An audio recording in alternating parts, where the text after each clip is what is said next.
It's so good to see all of you here. My name is Ankur, and it's going to be exciting, right? Yes! I'm very sure the next 1 hour is going to be life-changing for everybody in this room. Taru and I, we come from Bangalore. We live in Bangalore, been there for the past 6-7 years. And some of you are hearing us for the first time. How many of you are in the first time in this room? Welcome.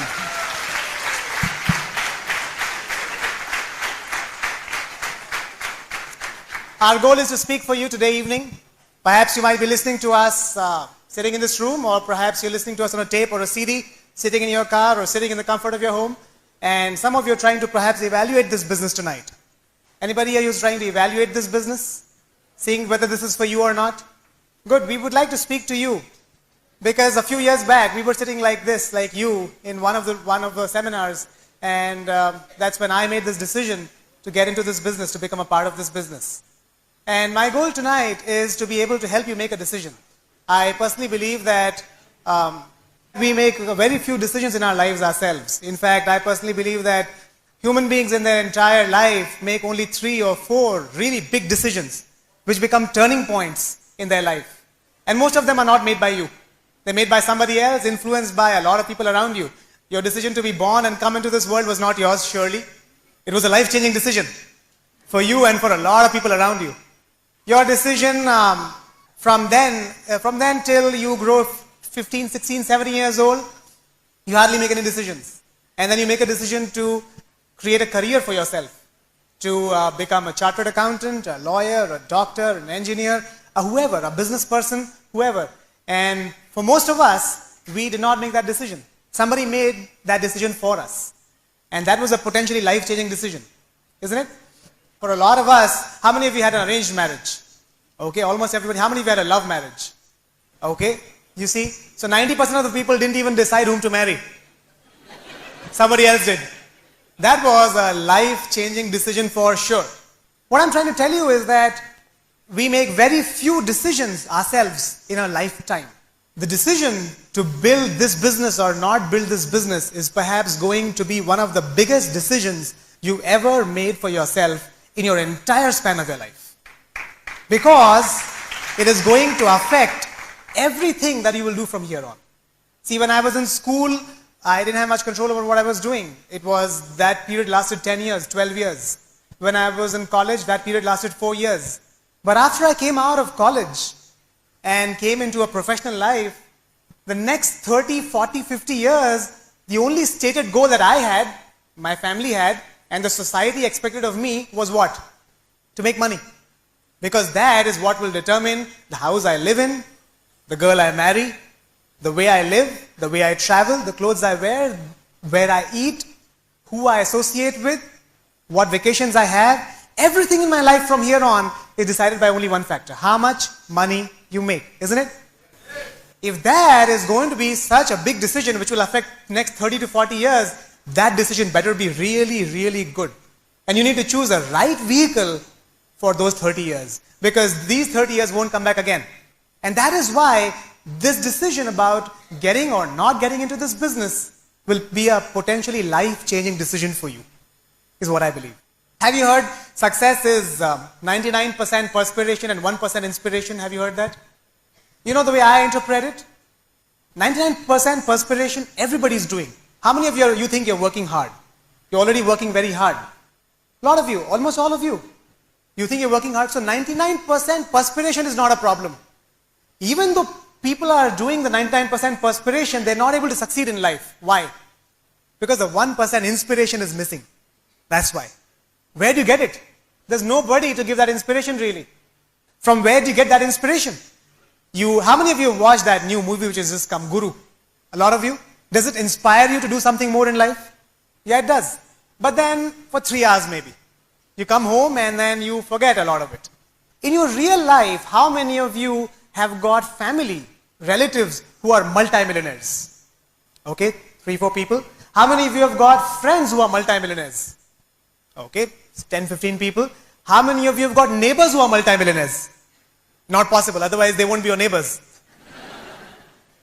How many of you have got colleagues who are multimillionaires? Not possible. They won't be your colleagues. So my point is, where do you get that inspiration from? Who is going to inspire you and show you that it is possible for you and me to one day be able to drive a Mercedes-Benz, a BMW, a Ferrari, be able to fly in a private jet, to be able to own villas, to be able to own beaches? We do not see that possibility around us. And that inspiration, that 1% which can cause a difference in your life, is possible through this organization, Brit Worldwide. What is this? The stated goal of this organization, Brit Worldwide, is this: unlimited association with financially free people. I do not know of any other organization worldwide which has this stated goal: unlimited association with financially free people. See, the point is, you want and I want to associate with financially free people, people who do not need money in their life. But the point is, those people who are financially free have no motivation to associate with you and me, because they have no reason, really. Brit Worldwide provides that opportunity to you and me. When I got into Brit Worldwide, it was the first time in my life that I got introduced to a set of multimillionaires who were willing to teach me what to do, and how to be where they were. For the first time, I got to know there was something called Kantigala. There was somebody called Kantigala, who was a PhD scientist, got into this business at the age of 45, a multimillionaire many times over, lives like a king. For the first time, I got to know Manipal Reddy, who's my upline. He just built a $2 million house in New Jersey. For the first time, I got to know somebody like Kumar and Anjali Shivramakrishnan, retired at the age of 27 from their careers, used to own his own software company, multimillionaire, about to buy his own private jet. I could have never met somebody like that without the system, Brit Worldwide. I could get to know somebody like Dr. Hal Newball, who's a multimillionaire helping millions of people worldwide. See, that association is impossible outside this organization. I could have never met somebody like Raja Narain, 26 years old, student, multimillionaire. Somebody like Anurag Agrawal, 26 years old, 27 years old, multimillionaire, helping thousands upon thousands of people. That opportunity exists for you and I in this association, to get that 1% inspiration, which is the one which is missing in creating the success of our lives. The question is, will you make the decision to be a part of this association or not? That is the question. Tonight, you will make that decision. My question is, will you really make that decision, or will it be the rest of the society who will make that decision? For the majority of you, it'll be somebody else who will decide. You will go to your neighbor and you will ask, do you think I should do this business? And they will give you their opinion. You will go and ask your relatives, your dad, your uncle, your brother, your cousin, do you think this business is good? And they will give you their opinion. You might go and ask your colleagues, do you think this business is good? They will give you their opinion. They say, opinions are like armpits. Everybody has one and most of them stink. The question is, are they qualified to give you the right advice or not? Can you imagine, I have a heart problem and I go ask my neighbor, what should I do? What do you think I should do? Do you think he'll tell me something to do? Surely he'll tell me what to do. Do you think he's the right person to tell me? Everybody will tell you something about anything you want to know. Question is, are they qualified to give you the right advice or not? I need to go to a cardiologist to ask. Same way, I would recommend, if you want to know whether this opportunity could make you a multimillionaire or not, I would recommend the minimum qualification you set to take advice is that the person you take advice from should be a multi-millionaire himself. Anybody below that cannot give you the right advice at all. The ideal way is to take advice from somebody who's a multi-millionaire in this business. They're the only people who can teach you how to be successful in this business. And that is the first 2 rows of people sitting over here. Successful people, platinums and up in this business.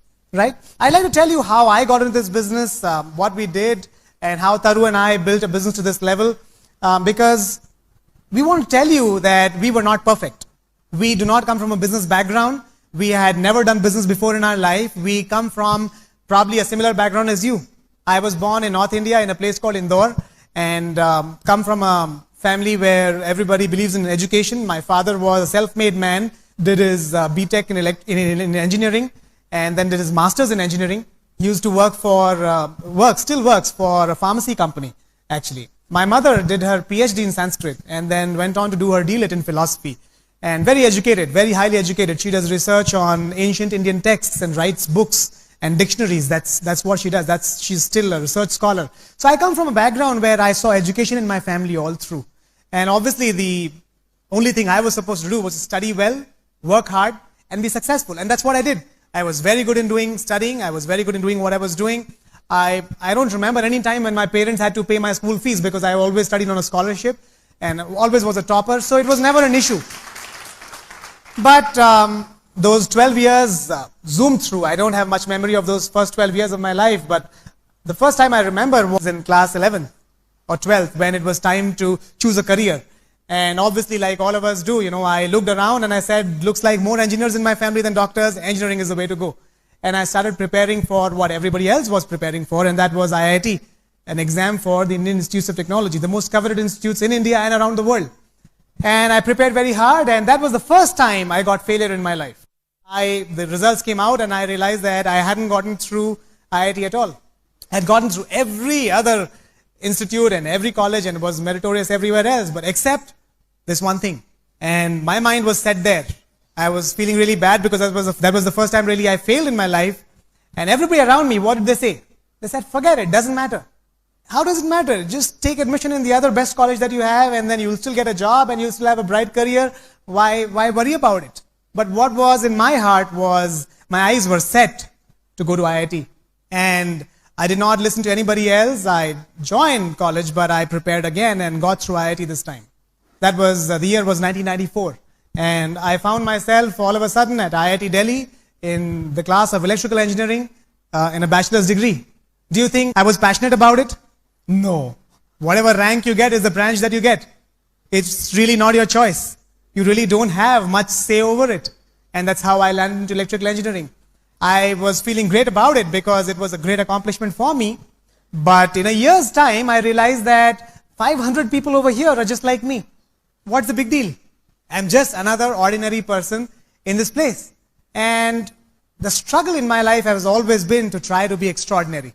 And around that time, in my second year of engineering, I saw a notice on the notice board which said, we are looking for 2 students to go to France on an exchange program. And I was excited. That was an escape from the mundane life that I was leading there.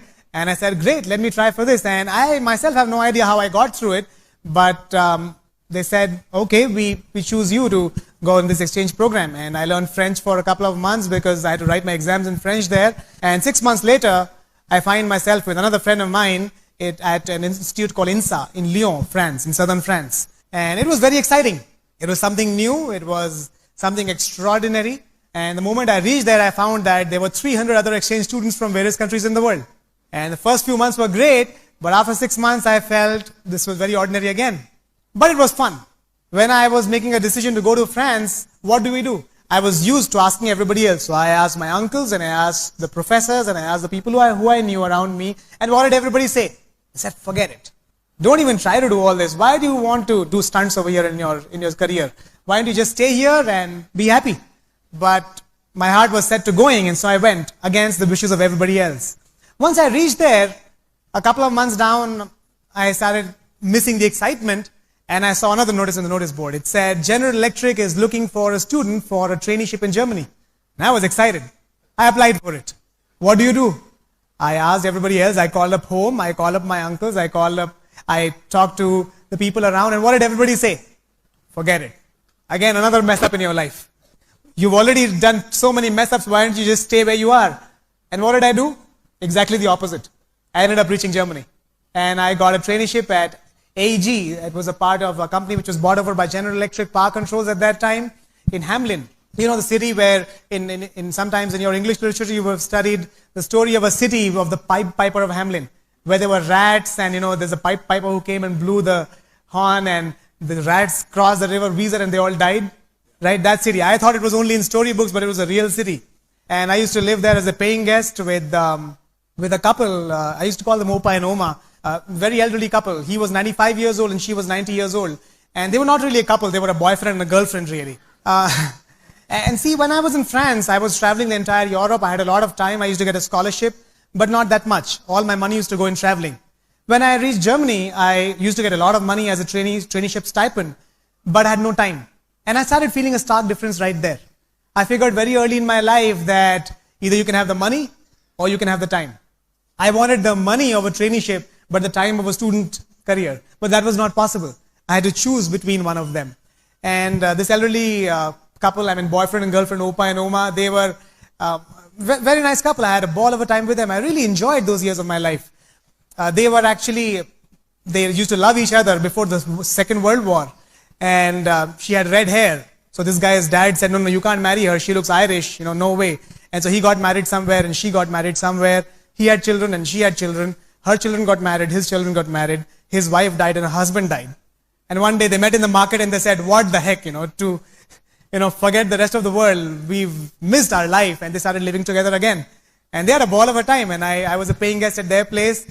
Had a really nice time. Those years were the best years of my life as far as I can remember. I came back to India and somehow finished my degree and got a job. And I had 2 job offers in Bangalore at that time. This was 1998. I had a job offer from a very big company, a very big software company, around 1,000 people, 1,000 employees. And I had an offer from a very small company, 50, 60 employees. And how is our genetic makeup? We take advice again. We just don't want to leave it.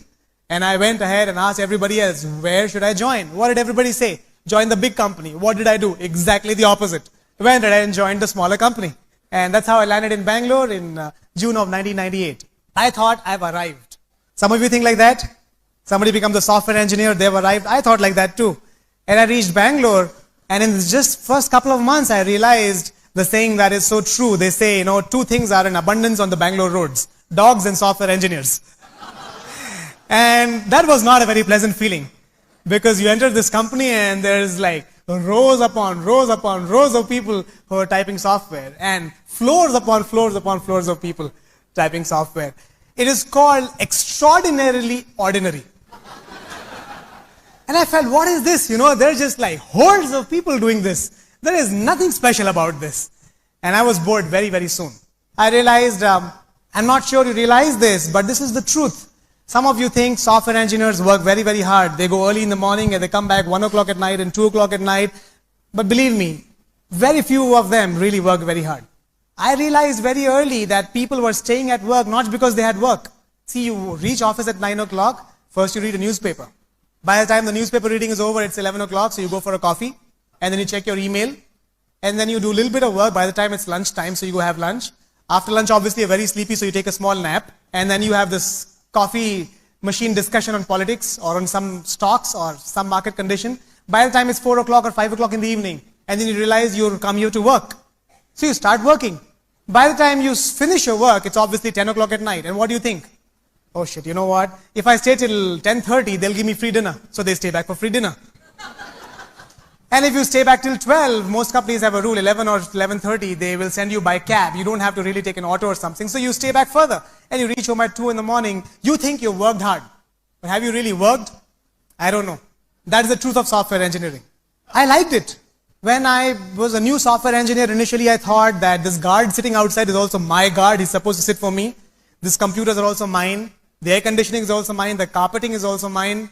But very soon I realized that none of this is mine. I myself am temporary over here. I can be shown the door any day. That's what happened in 2001. When the downturn came in the software industry, a lot of people were caught unawares. They had no idea what was happening to them. One fine day, they were called in the conference room and said, tomorrow the company is closing. Thank you and no thank you. Nice to have you here. And I realized that in the first few months of my career, and me and my roommates, we started thinking, what else can we do? Can we do something more than just a job? Can we utilize our time better? Can we be more efficient in our life?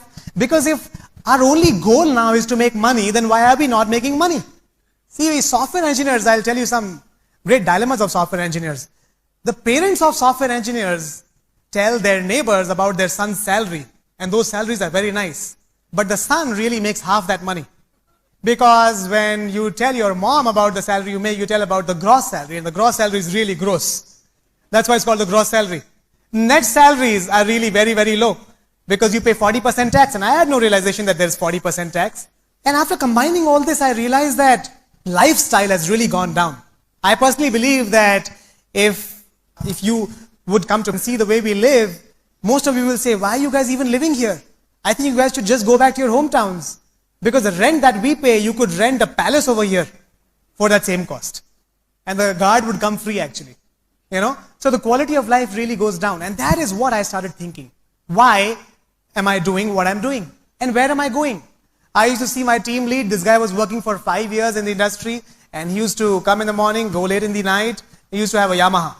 I used to see the manager. This guy used to have an office with a door.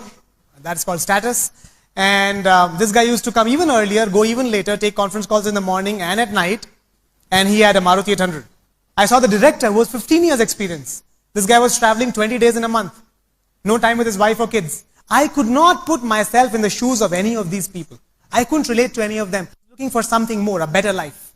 And that is when I went on a project to the US for some time, along with a roommate of mine, Ganesh. He was from Chennai, and we were in Mountain View in California. And somebody called Deepak Chaudhary, who used to work with HP at that time, met Ganesh and showed him the Amway business, the Amway opportunity. And he said, who do you know? Because that's the first thing you do. You make a list of people. And Ganesh put everybody's name on that list except mine. He said, this guy won't do it. This guy is from IIT. He's got too much status. He will never get into this business. He didn't understand that I didn't have a status problem. And for the first week, second week, third week, he didn't show it to me. And third week, he calls me up one fine day in the evening at 5 o'clock. He says, Ankur, there is a meeting happening. A few businessmen are getting together. Do you want to come? I said, why are they getting together? And what is this meeting all about? He said, no, they're just getting together. If you want, you can come. It sounded to me as if he's saying, try not to come. And that aroused my curiosity, because I was really looking. I was looking to do something in my life, something extra, something different. And that evening I went to an open opportunity meeting where they showed the business plan. And frankly speaking, the business plan didn't make much sense to me. I didn't understand too much of the business plan at all. But what I did understand was that there are very sharp people building this business. I was in the Silicon Valley. Everybody in that room was very highly qualified, had a bachelor's, a master's degree, a PhD. My sponsor, Deepak Chaudhary, he was from Cornell University himself with his bachelor's and master's over there. And I met people who had done their PhD, who were working in high-tech industries. And I was very impressed.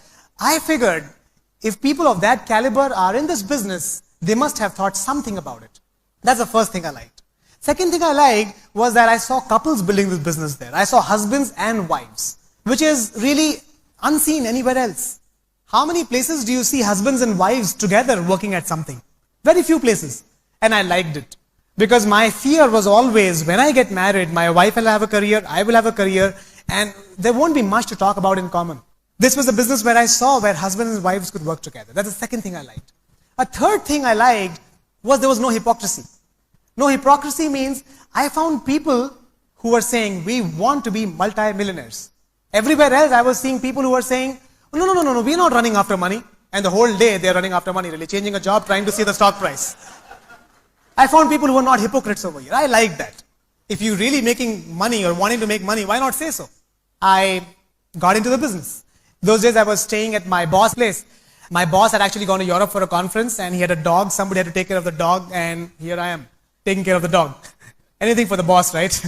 No, that was not the reason. My boss had a home theater and a jacuzzi. I thought, wow, life will be awesome. For 10 days I can stay at his place, and I was staying at his place. I didn't really go through the material that they gave me. The next day they came and they questions. So you have questions when you have understood something. I hadn't understood much. So I said, no, I have no questions. So they said, okay, let's get you started. I thought getting started must be a long drawn process. Maybe in 2 or 3 weeks we can get started. So this guy went to the car, brought a box and a form, and he said, okay, welcome, you're in business. And right there, I was in business. And that's how I found myself in a part of this huge Amway Brit Worldwide opportunity worldwide. I came back to India. Very soon I came back to India, and my roommate went to Chennai, to his hometown, and his mother said, what is this that you're doing? This is ridiculous. I sent you to the US to become a scientist, to become a big man, to become a CEO, and what is this? You're going to sell soap? If you're going to do this business, I'm going to do a suicide. And he was so afraid, he said, no, I'm not going to start this business. And he didn't start, and I directly got connected under his upline, which was Deepak Chaudhary. And I went to the Amway Distribution Center to buy my kit for the first time. And that was the first time I saw products. At that time, there were very few products. The products used to be very costly at that time. I saw dish drops. Dish drops is this dish cleaning liquid, which was 420 rupees. I almost fell down. Because you see, in my house, the total cost of the dishes itself was not 420 rupees. I mean, what do I do with a dish cleaner of 420 rupees? And I thought, man, I can't buy this. I'm an IIT grad. I can't afford this. How do I expect a common man to afford this? Forget this. This is not going to work. But the moment I thought that, you know what crossed my mind? I thought, boss, Ankur, you'll have to do a job for all your life. I said, no, forget it. Let's do this. Let's try it out. I bought the kit, came home, and I gave it to my maid. And you know what she says? She says, Bhaiya, this is not a good detergent. I want Sabina. I said, what is this Sabina? She says, that is a better washing powder. I said, see, boss, my Mercedes-Benz is going to come from this box. You better use this. I was not sure about the products, but I understood one thing. This opportunity could make me a lot of money. I don't care about what product they have inside it. See, today the product lines have changed. A lot of people come and tell me, Ankur, the Amway products are very expensive. And they're right. But they have an information which is from a few years back. They have an outdated information. Because a few years back, Amway actually used to have large packings, 1 liter products. You know that, right? And obviously the cost goes up because they make concentrates. But today Amway makes 500 ml packings, 250 ml packings, sachets. And this is just wonderful. Everybody can afford it. If you give a 5 rupee sachet to somebody, they will surely try it. And if they like it, they'll end up buying a 420 rupee bottle for sure later because they know it is cheaper and better than what they're buying in the market. Anyways, I was very excited. I used to go to every meeting with a suit. I was the only guy in a suit over there. And I used to go on the stage every time. I was, in fact, not even at 3%. See, to reach 3% took me a long time. Because, you know, dish drops, right? Where will I use it? So my product consumption was 0. But I was fired up. How much money was I making? The money I was making was 0. I used to show the plan to people. I used to show them for 1 hour how they can become millionaires through the Amway opportunity. And they used to show me for 2 hours how this won't work. And I was having fun. See, it didn't matter whether I was succeeding or not succeeding, but I was enjoying the whole process. Finally, after 3 months, one of my classmates from IIT, Ratish, he was really looking for an opportunity and he said, Ankur, I will do this with you. And he joined me. Now there were 2 sharp people in the open meeting. How much money were they making? 0 again. Because both are not using products. See, I was very afraid of selling. You have to understand that. My logic was, boss, I am from IIT Delhi. I am a big time software engineer. Selling products, forget it. I can't even talk about products to somebody. I used to talk about the whole opportunity, everything. I won't even mention the products. Obviously, they won't sell. What I want to tell you is I want to give you hope. If some of you are thinking you have to go and sell, you don't have to. It's fine. I found people in my organization who were excited about selling. That's great. In fact, it took me 2 years, 3 years before I could become comfortable with the products. And it's fine. You take what you like, you leave what you don't like. But take a supermarket approach. When you go to a supermarket and you don't like a few products, you don't say the supermarket is horrible. You just leave it. You pick what you like. That is the attitude you need to have to this business. Take what you like. Anyways, we didn't know anybody there in Bangalore. See, I'm not from Bangalore. I don't speak the local language. I didn't study there. And I didn't know anybody. Neither did this first downline of mine, Ratish. We didn't know anybody at all. And that was another problem. The point is that really a problem? I don't know. It was something that we need to figure out. And we figured it out. We started meeting people everywhere we went. We started asking people for references. We started asking relatives, do you know somebody in Bangalore? We started asking the people we knew, hey, you don't want to do this business, but can you give me the references of 15, 20 people who I could talk to? It's not a big deal at all. Today there are tools online through which you can get in touch with people who you have lost touch with for years. And it's easy to get lists and references and people's references who you can show this business to. It's not a big deal at all. I'll give you an example. Ratish was traveling by train from Delhi to Ludhiana, and there was a gentleman sitting next to him. And Ratish was talking to him about the business. This guy was not keen, but there was another guy sitting next to him. And that guy says, what is this business? Ratish said, you know, I'm coming back and I'm doing a meeting. Why don't you come and see the business with your wife? And on his way back from Ludhiana, Ratish did a home meeting where this guy came with his wife. He had invited 10, 15 people, but only this couple turned up. Ratish did the business plan, and after the plan, this guy says, okay, I'm ready to start. Now the point is, nobody had ever told us we're ready to start. So he was confused what to do. So he called up Upline. He said, what should I do? Upline said, take a check. He said, that's the problem, they're giving cash. He said, stupid, take cash. See, that's how naive we were. We had no idea about this business at all. We came back to Bangalore, shipped them a kit. And you won't believe it. 5 months we were at 0%. In 1 month, this couple sponsored every relative in their household. Uncle, aunt, brother, sister, this neighbor, that neighbor, everybody. From 0%, suddenly after 5 months, in 1 month, we became 9%. No, there's nothing to be happy about. We were 9%, but how much money were we making? But we were fired up. You have to understand, being excited has no relation to how successful you are becoming. Because we were not fired up for the money we were making. We were fired up for the money we were going to make in the years to come. You understand? That hope is what gives you the excitement. And I found all my legs like that. From unknown people, it's not a big deal. You don't have to know a lot of people to build this business. You don't have to be perfect. Perfect people don't build this business, right? I did a course, a behavioral development course, and there was this guy sitting next to me, and we became friends, and I showed him the business, and he said, sure, I'm looking, I wanted to go for an MS, but then I've dropped that idea, and I'm looking for an opportunity. If you're doing something good, why not? And he joined business with me. He was working as a software engineer for a company called Siemens at that time, and his name was Mohsin Khan, and he became our second platinum. And we've got, founders platinums upon founders platinums upon founders platinums in that organization today. Thousands of people in that leg. He sponsored a girl who sponsored her sister, and Mohsin, Sumaya sponsored Umaya, and Mohsin got married to Umaya. So he found his wife also through the business, really. In fact, Ratish sponsored somebody who sponsored somebody who sponsored somebody, and Ratish got married to their daughter. So for single guys, there's a lot of hope, you can, not just the products are good.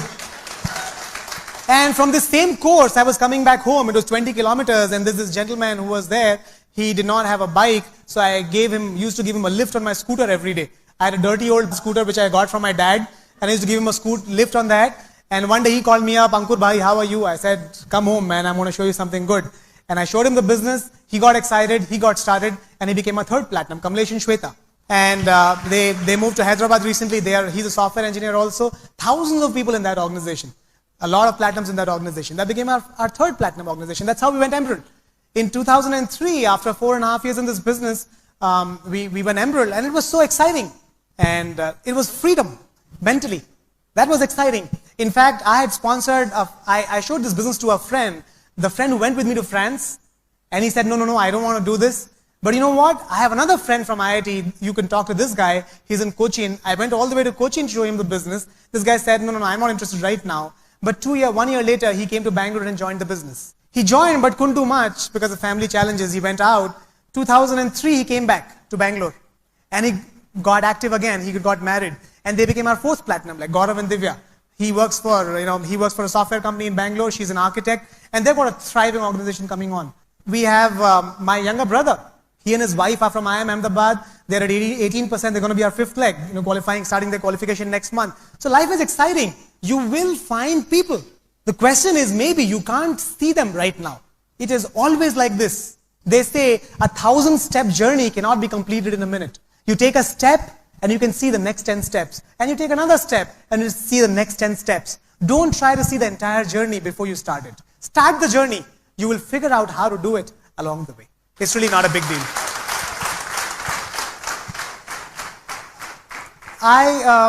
Along the way, I got married. I found Taru. This was right after I went gold.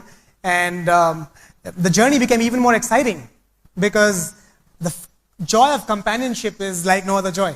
And Taru and I are equal partners in our business. She is accomplished in her own right. She did her MBA from HR and used to work for the hotel industry when I met her for the first time. And I was looking for somebody who could handle a large organization. I was looking for somebody who could gel in with the people, who could become comfortable with them very quickly. And I just found the perfect person. Together we are the most powerful team in the world.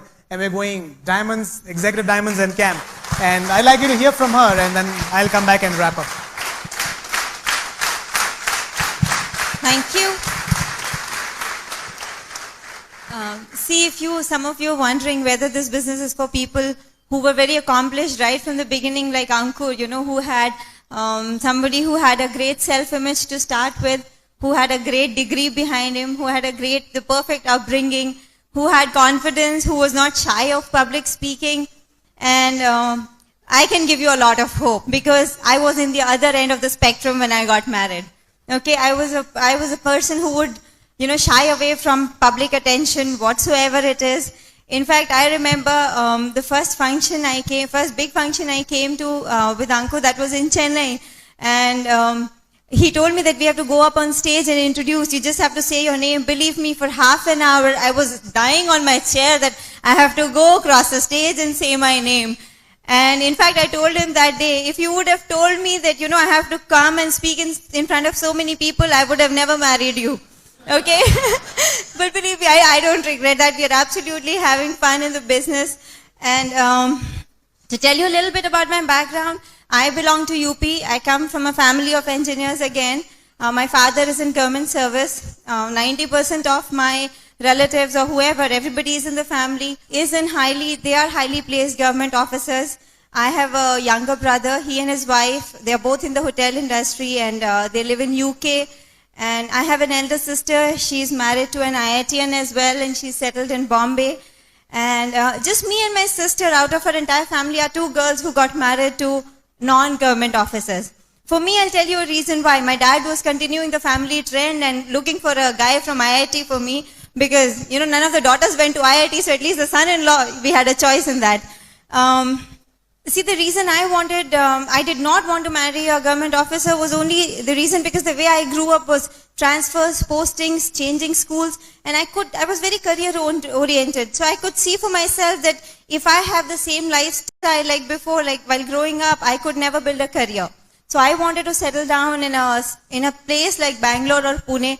Those were 2 cities of my choice, and it just happened like that we met through Times of India. Through Times of India matrimonial. It's a completely, perfectly arranged marriage, and I can tell you it works. Okay, and so that's how. See, when I say that I was career-oriented, I was career-oriented, but I never had big dreams. The only thing I had imagined in life was, a working couple, husband working in a good job, I would also be working. But this plan, I did not see beyond 5 years. Most of us, when we are in that age, we do not think that long term. At least I was like that. I had a very normal upbringing. I was average. I had a good education, decent job and everything. But I did not excel in anything. And accordingly, I did not have a big time plan for my future. My big time plan was only to find a good husband. Okay? And the first time I got to know what is dreaming big was, when I met Ankur. We were engaged for 8 months before our marriage, and that was the first time I heard really that big things are possible in this lifetime. You just don't have to see it on the movies and just, feel happy about it for 3 hours. How many of you remember there used to be a serial called Shanti? It used to come on Doordarshan. I don't know, it was a Hindi channel, and we used to, even as a kid, I have watched that serial, and the only thing I remember about that serial was the beautiful house. And Ankur used to tell me that, one day me and my brother, we want to build a house like Shanti Mansion, a big house with a circular driveway, a 4-car garage and a swimming pool. I was so ignorant. I thought that all this would come from the income he was making in his job. Can you believe it? I thought that, okay, he's from IIT, he has a great degree, and he travels to US, so I'm sure he has a lot of dollars saved in the bank. But little did I realize that with all those dollars, with all those US trips, and with all the expenses in Bangalore, ultimately all you can buy after a lot of savings in dollars also is a good flat with a couple of lakhs of down payment and a 15 or 20 year EMI as a financial liability for the next 20 years. I did not realize that those dollars or whatever money could give you a nice looking bathtub, but it cannot give you a swimming pool. I was that ignorant. Okay, see about the dreams, the best part that I liked was, he was not only talking about the money or the things that we could buy with money. He also used to tell me that, you and I will be a perfect couple, we will have an exemplary marriage, and we will be role models to so many other people in our life. And another thing he used to talk about was having an ideal family, that, I should be united, or we should just be the perfect daughter and son-in-law, or, daughter-in-law and son, perfect brother. We should just be a perfect family for everybody around us, and we should give back to the society. Now see, for me, that was again a big change, because I had never met another 24-year-old who would be thinking on those terms. Ankur and I are the same age. None of my friends used to think like that. I never thought like that. So I was really impressed. And believe me, all this was there because he was in the Brit system already for 1.5 years before we met. And so that's how my dream building started happening. See, I'm telling you this because I want to just share this, that even if you're here today for the first time thinking, do we really need all those big things in life? I just want to tell you this, you cannot be so selfish, thinking so small only for yourself. If you make it big in life, there is so much we can do for everybody else around us. We can give so much back to the society. Unless our own things are full, we cannot even think of giving to others. Is that correct? Honestly, people who give the biggest charities or who can do for the society are the people who are already billionaires, right? So that's where we wanted to be. See, Ankur used to speak about being young, rich and free. Okay, and I thought that this was possible only if you are born in a wealthy family. That's the only possibility that you can be young, rich and free. But believe me, this business has made it possible for us in just about 3 to 4 years' time. Is that a good deal? Yeah, there's just a couple of things you need to change. Just change a few things that other people are not doing that we are doing. That's it. That's about it. It's very, very simple. Before my marriage, when I was working, I came to Bangalore for 10 days on an official trip. That was the time where I saw what this business could give us. Ankur had his calendar booked as expected. I was there for 10 days. Every evening, sharp 6:30, he used to pick me up from my workplace and take me along with him to all the meetings. In those 10 days, I attended home meetings, I attended BBS, I attended open meetings, I attended a seminar by Kumar Shivaramakrishnan, I attended a seminar by our mentors, EDC's Manipal Reddy, and I got a great picture of the business at that time. See, the biggest thing I realized at that time, in my mind, I was observing everything that was happening around me. And I was drawing parallels in my mind. On one hand, I had my set of friends, my colleagues, people I was working with. We all were the same age, okay? We had decent education, decent job, but we were already in a rut system. I worked only for 2 years, and in those 2 years, I was living weekend to weekend. I'll tell you what is weekend to weekend. 6 days, Monday to Saturday, we used to, all of us, me and my friends and my colleagues, we used to work hard Monday to Saturday, party Saturday night, sleep late till Sunday, and the weekend just goes by. And then Monday morning, the cycle starts again. I've spent 2 years just like that, accomplishing nothing, going nowhere.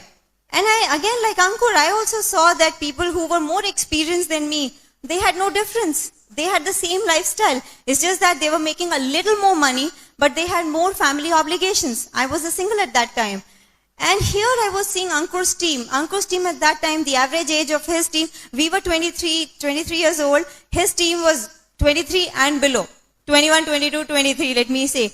And I saw that a big contrast. I saw these guys had a better degree. All of them were B.Techs from good colleges. They were making more money than me and my friends back in Agra where I was working.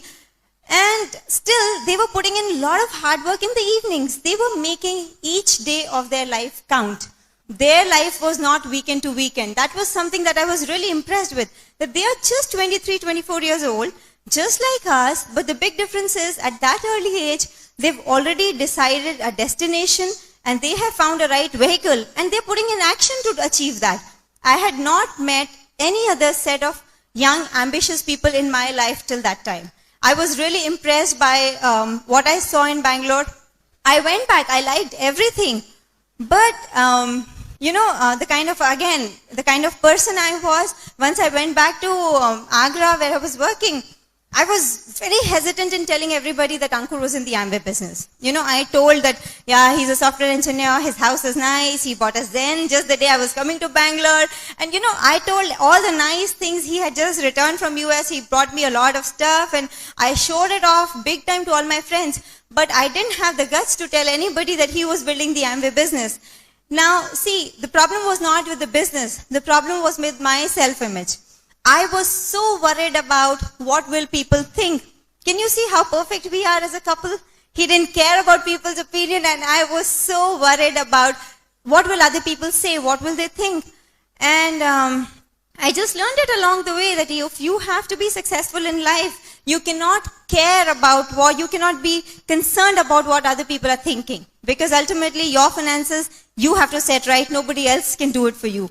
And he told me that it will take guts to succeed in this business. You will have to go against what everybody else is doing.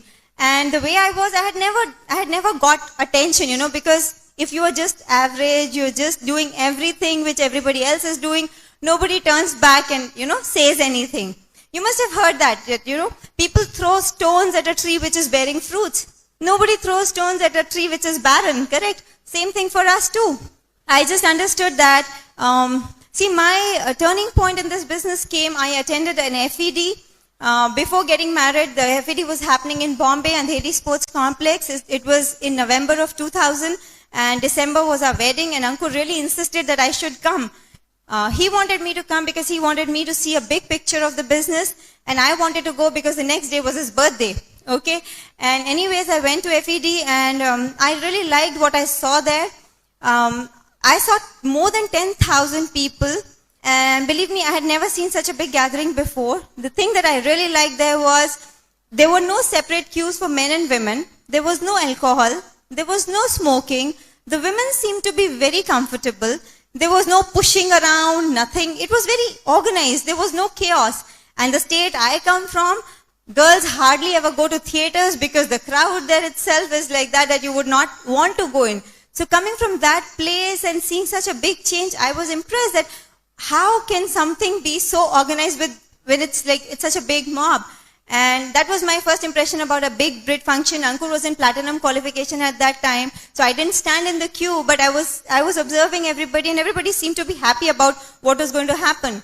Once the function started, I remember seeing 3 couples on stage. I saw Kumar and Anjali, I saw Kanti and Lata Gala, and I saw Kulin and Meena Desai. All I could understand from them was what the dreams that Ankur is talking about, those people are living that lifestyle in real. That was something that I saw. It increased my faith level in the business. And the thing that really emotionally appealed to me was the way husbands brought up their wives. All those people were married for a long time, but the way they were speaking about their wives, it looked just as if they've just been married for less than a year. You all can understand what I'm saying. Okay? After marriage, I came back and we just had to change a few things. We just had to do a few things which other people were not doing. The first decision was I decided to quit because I wanted to build this business full time. It was met with a lot of resistance from my parents because they just didn't understand the big picture of the business. They are my well-wishers. They are the ones who would care the most about what I was doing in life. But the only thing is that sometimes we have to see whether they have the right information, whether they have the same information as you do, and make our decisions accordingly. So that's what we had to do. And after that it was simple. We did something which we call delayed gratification in our business. It simply means postponing a few things for some time. We say that have delayed gratification, not denied gratification. There is nothing that we cannot enjoy later. It is just that whatever fun we want to have today, if we want to build this business seriously, we have to postpone it for some time. And then you can get it back in multiple folds. I'll give you an example. When we got married like a normal couple, I wanted to buy a TV. And we just had to postpone that decision. And then after 3 years, we could buy a big home theater system.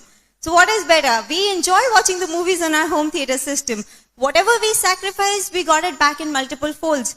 I had never traveled by flight before. After marriage, whenever I've gone home or wherever I've gone, wherever there's a possibility to take a flight, I have never sat in a train. It was because Ankur chose to do this business early in his life. Okay, I'll tell you another example. I'll tell you a difference. A lot of software engineers, they travel to US, and most of the times they're traveling alone. The wives do not go. Even if they go, the husband is in a conference from morning to night. In a week's trip, the only day they can enjoy is half a day. Where when we go for a Amway trip, abroad, international, all-paid trip, we don't do currency conversion. We don't try to save money. We travel first class. We stay in the best hotels in that city. I saw a big contrast because on one international travel from his office, I went with him. I was all by myself for 1 week because Ankur was so busy at work. Only half a day we got time to spend. That was 2 months after marriage. And when we went later in the same year, we went from an Amway trip we had 7 days of fun-filled time. Okay? I'll tell you another thing. Another thing we have sacrificed is time with parents. Okay, we could not be with them on every Diwali, Holi, or whatever festival they wanted us to be with them. But today, we took them to an international trip by Amway. We took them to Pattaya, Thailand trip with us. And this time they came, we went to Ooty and had a first-class trip with them. Okay, whatever we've sacrificed, we've got many folds through this business. Okay, I'll tell you another thing. There is no concept of a loan or EMI in our household. 2 years back, before our son was about to be born, just 2 days before his birth, we bought a Chevrolet Optra for 9 lakhs, cash paid, no loans. Okay? Another thing, okay, if both of us were working, when our son was about to be born, Ankur would have to apply for a paternity leave. I would have had to apply for a maternity leave. Both of us were free by the time our son came. So he has not seen mom and dad working. Both of us did not have to ask anybody how much time we can spend with our son. Okay, we absolutely love raising him and we love the time we spend with him. Okay, another reward I want to talk about. We've given so many, parents, I want to talk about this particular thing. My brother had a housewarming ceremony in Bombay and he lives in UK. My sister was doing the function or whatever. For some reason, we were not able to make it. And my sister was very disappointed. That same day, we just decided 2 days we'll go, 40,000 we spent and we just gave them a big surprise. It just makes up for all the times that we've not been able to spend with them when we were aggressively building the business. So all that is possible, only that we have to be patient and we have to postpone a few things for some time. Okay, and the last thing, see, this was all we could do with money. Ankur's younger brother is in the business. He's our fifth leg. Do you think his wife and I will ever have an ego clash? Do you think we'll ever fight or we'll ever have a comparison or a competition? Not possible. She's my downline, we are going diamond. So that kind of a thing does not exist. Do you think his mom is a happy lady? Absolutely. Okay? 2 sons, both in the business, four adults, son and his wife and son and his wife, all in unity, in submission to parents, perfect household. That's what we had dreamed of. And it would not have been possible, for 4 people with 4 big egos to, work in harmony and live in harmony. Okay? So just my message is this, it does not matter which background you come from, where are you starting from. If you just decide to be in submission to the person who's invited you here or who's mentoring you, and just plug in the Brit Worldwide system, all this is possible for you as well. Just make the right choices in your life. Thank you. Thanks, Taru. See, our goal over here, I hope you understand, our goal over here is not to brag. Our goal over here is to tell you that something better is possible than where you are today. You've heard of this guy, he went to his friend's house and he couldn't talk to his friend because this friend had a dog and this dog was crying at the top of his voice. Ooh, he was crying. After half an hour, this guy got irritated. He said, "Why is the dog crying?" He said, "Oh, you know what? He's sitting on a nail and the nail is hurting him. That's why he's crying." He says, "Why doesn't your dog get up?" He says, "The nail is not hurting bad enough." And for some of you, that is the case. You are cribbing about everything. The rents are high. The flight rates are not coming down. The airport tax has gone up. Everything's becoming expensive. The government is putting more tax. You're worried about everything. You're cribbing about everything. You're crying about everything. Salaries are not going up. Inflation is going up. But you're not willing to do anything for it. My question is, will you make the decision tonight to do something about it? Or will you be like that dog who's crying but not doing anything about it? My point is, make a decision for yourself. Decide.